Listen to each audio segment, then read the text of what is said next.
តើលំហូរអតិភិបនៃដំណោះស្រាយជីវិតមានអ្វីខ្លះ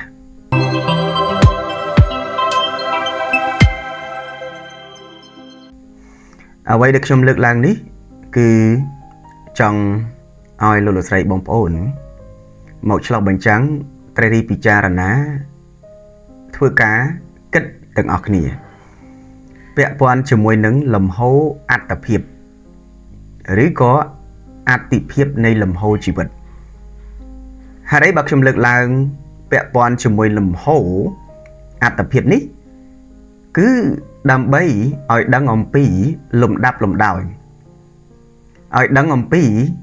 អ្វីសំខាន់អ្វីមិនសំខាន់អ្វីសំខាន់ទី1អ្វីសំខាន់ទី2ឬចំណុចពិសេសទី1ចំណុចពិសេសទី2លំដាប់លំដោយនៃដំណោះស្រាយជីវិតទាំងលោកលោកស្រីបងប្អូនទាំងខ្ញុំ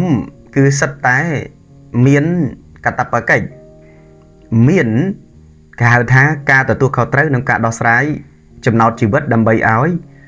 ជីវិតបានល្អប្រសើរបានរុងរឿងបានរឹងមាំនិងបានសេចក្តីសុខក្តុំខ្សែមខ្សាន្តអញ្ចឹងដើម្បីអាចដោះស្រាយជីវិតឲ្យល្អប្រសើរវាទាមទារឲ្យយើងដឹងយ៉ាងស៊ីជម្រៅអំពីពាក្យថាអត្តភាពឬក៏លំហូរនៃអត្តភាពទើបយើងអាចដោះស្រាយចំគោលដៅដោះស្រាយបានតាមលំដាប់លំដោយល្អប្រសើរអញ្ចឹងអត្តភាពទី1គឺពាក់ព័ន្ធជាមួយនឹងសុខភាពដែលខ្ញុំតែងតែនិយាយពាក់ព័ន្ធជាមួយនឹងគ្រឹះនៃជីវិតខ្ញុំប្រៀបធៀបសុខភាពគឺជាគ្រឹះនៃជីវិត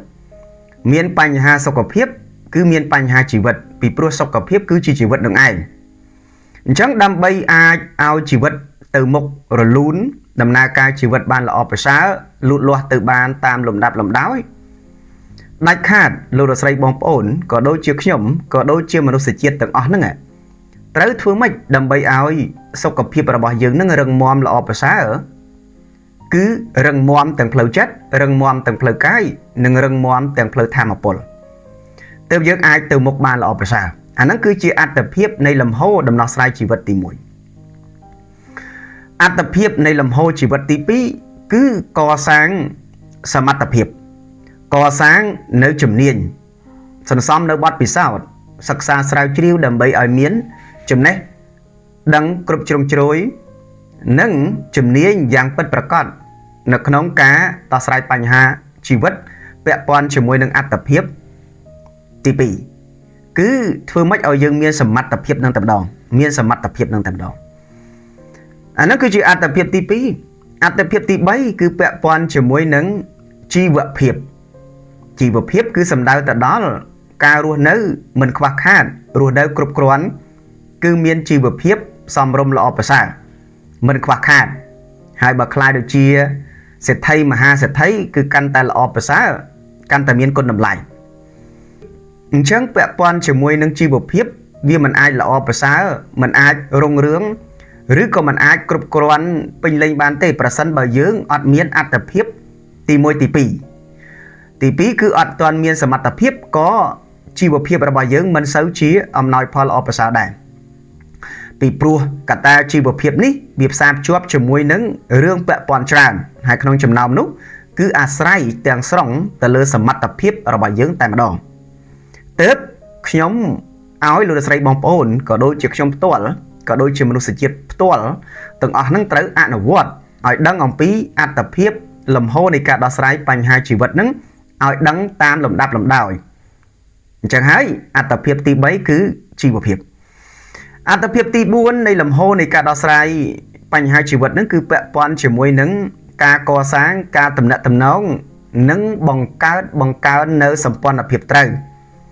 គឺសំដៅទៅដល់ការសេពគប់ឲ្យបានត្រឹមត្រូវសេពគប់សប្បុរស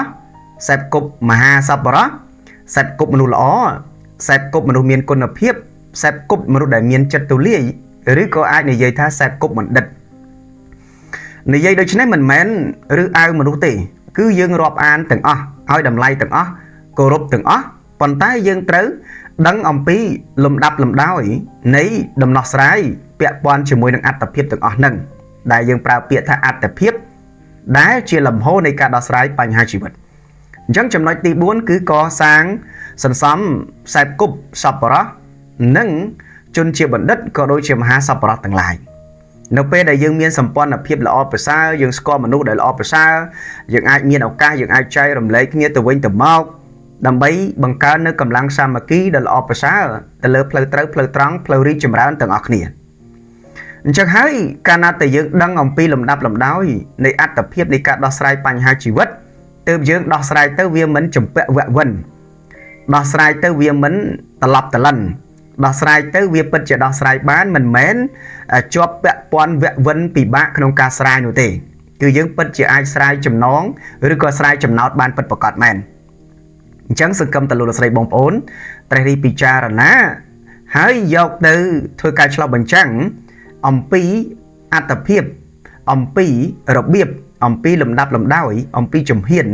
ដើម្បីឲ្យយើងអាចដោះស្រាយបញ្ហាជីវិតបំពេញកិច្ចឲ្យបានល្អប្រសើរទាំងចំណុចអត្តភាពទាំង4ទៅ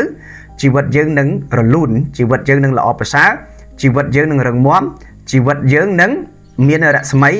លូតលាស់ពីមួយជំហានទៅមួយជំហានជាក់ជាមិនខានឡើយអញ្ចឹងយើងចាប់ផ្ដើមអភិវឌ្ឍនិងដោះស្រាយនិងស្គាល់អំពីអត្តភាពនៃលំហូរជីវិតទាំងអស់គ្នាណាបងប្អូនទាំងគ្នាចូលរួមទាំងអស់គ្នាសំសាយក្រុមទឹងទាំងឡាយចុងបូពី